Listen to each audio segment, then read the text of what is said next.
to Saddle and Club Leisure Park here in Tansa, Cavite, or located in Barangay Tanawan and Tres Cruces Saddle and Club. So, boundaries po ito ng Trece Martires and Tansaan, Naik. Sa mga gusto pong mag-inquire dito sa Saddle and Club, please look for Cathy Cruz. So, ito po yung entrance ng Saddle and Club Leisure Park here in Barangay Tanawan and Tres Cruces, Tansa, Cavite. So, please inquire now and look for Cat Cruz for more details and info para masendan ko po kayo ng price list and inventories.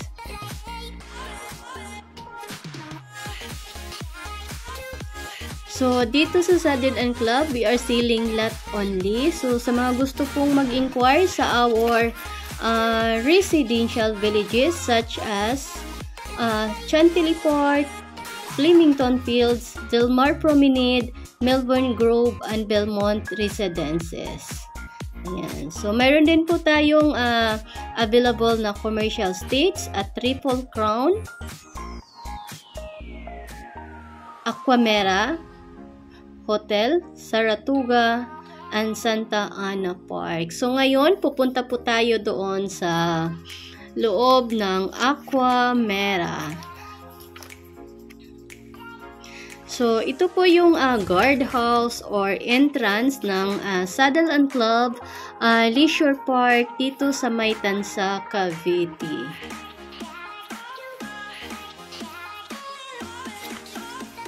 So, welcome to Saddle and Club. So, papunta po tayo doon sa Aquamera Hotel.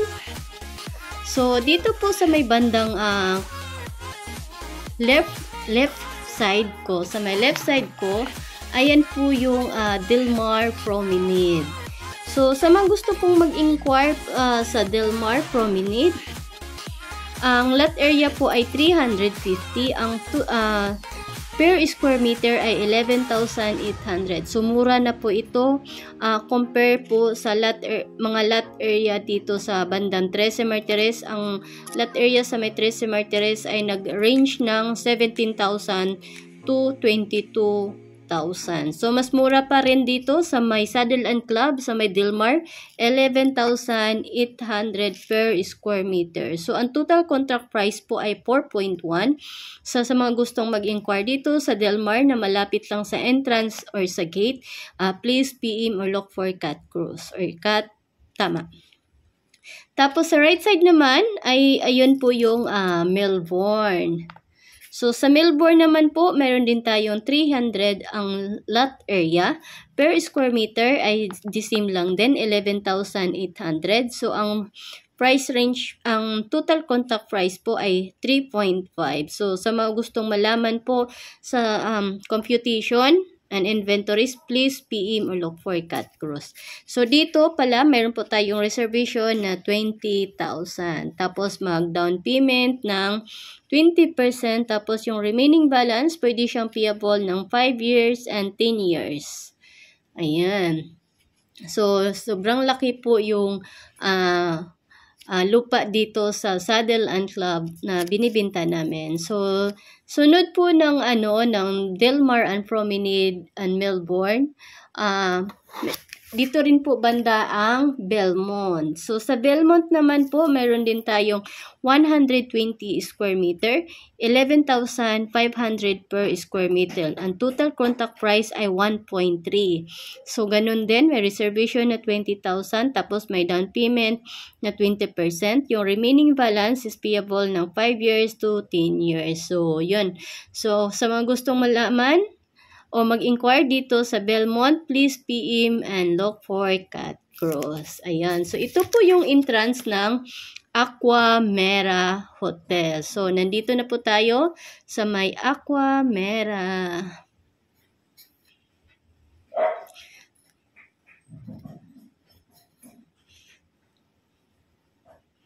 So, mag-park muna tayo. So, today is, I'm your officer of the day. So, ito po yung entrance ng Aquamera. Sa mga gusto pong mag-inquire dito sa Aquamera Resort, please mag-book po kayo. Punta po kayo sa Facebook page ng Aquamera. Tapos mag-book po kayo doon.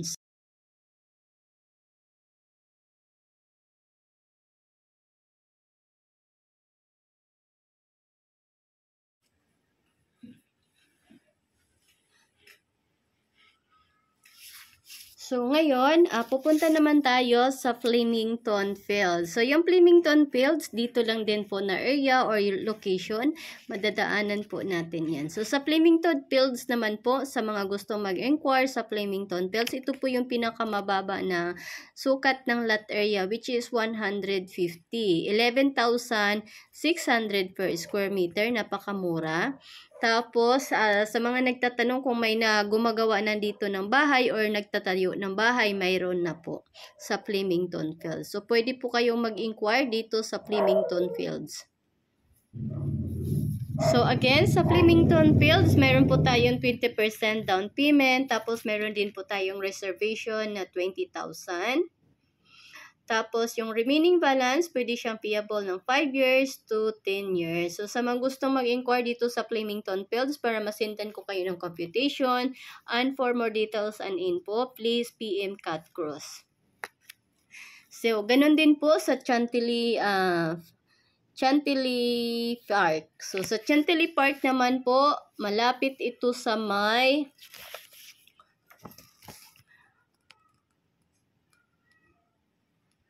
ang Chantilly Park ay malapit sa man-made lagoon o kaya sa golf course.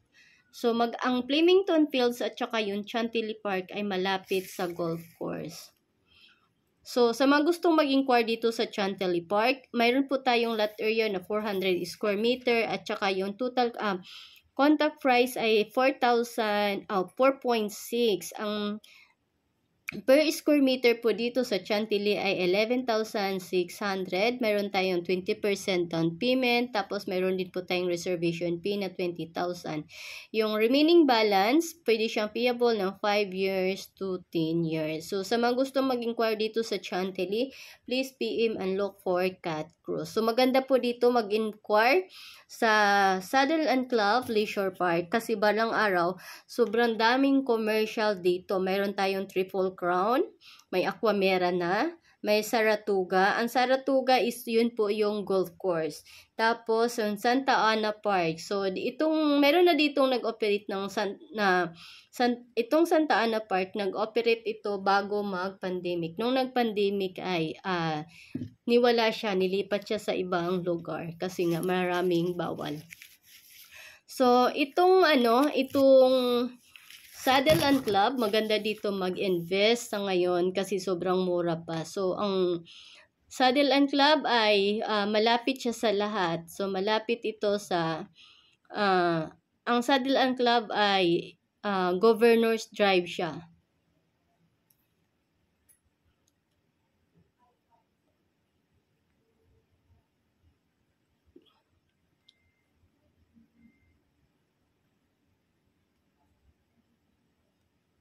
Ay, hindi na pala siya Governor's Drive, Provincial Road na siya. So, Provincial Road na yung Saddle and Club. Mayroon ditong papunta sa Manila Bay, sa Tansa, General Trias, 13 Martires, ganyan, Puerto Azul. So, Tagaytay, ayan. So, magkaroon dito ng balang araw, magkaroon ito ng mall, shop, restaurant, market, schools, at madami pang iba. So, ayun. So, itong Saddle and Club ay along Governor's Drive pa pala siya. Proximity to major transit routes from Manila to development of easily accessible via Artero Soriano Highway and Cavitex. So, sa mga gusto pong mag-inquire dito sa Saddle and Club, please look for Cat cruise para sa mga mag-inquire sa Chantilly Park, Del Mar Promenade, Flemington Fields, Melbourne Grove, and Belmont Residences. So yan po yung mga binebenta natin na residential villages na lot only. So dito maganda po mag-invest kasi mura pa siya, at saka ang requirements ay valid ID lang po, at saka yung pang ninyo, down payment.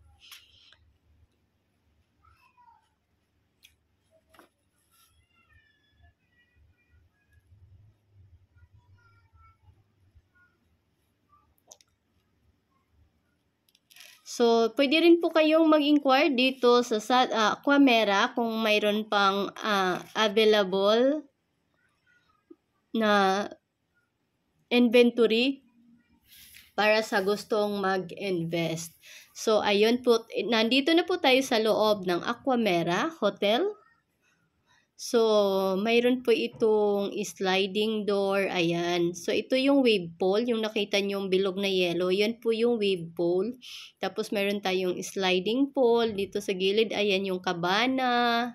Tapos, may CR din tayo dyan. Yan yung cabana. So, kung hindi ako nagkamali, ang cabana ay 500. So, hindi ko lang alam kung nag-increase sila. So, ayan po yung golf cart. Kung gusto nyong mag-book dito sa Aquamera, ay hinahatid kayo ng golf cart papunta sa hotel. So, sa gitna, yan po yung malaking pool. Mayroon dyang kiddie pool.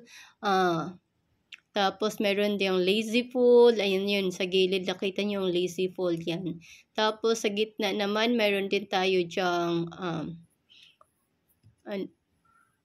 wave pool. Ayan. Tapos, punta tayo sa kabila kasi mayroon pa tayong isang pool na malaki dyan. So, kung hindi ako nagkakamali, ang pool dyan isa, dalawa, tatlo, apat. Apat yung pool na dyan. So, yung Aquamera Hotel ay malapit siya sa Triple Crown na commercial complex. Tapos, malapit din siya sa Santa Ana Park. Harap siya ng Santa Ana Park. Yung Aquamera Resort and Residences. So, balang araw, malapit dyan yung Triple Crown Commercial Estates. Tapos, yung likod ng Aquamera, yun po yung lake. Magkaroon tayo ng lake dyan. Yung Saratoga Lake. Ang ganda dito, sa Aquamera. So, sa mga investor dyan, mga OFW, mga seafarers, mag-inquire na po kayo dito or mag-invest kayo sa Aquamera kasi meron tayong Saratoga Lake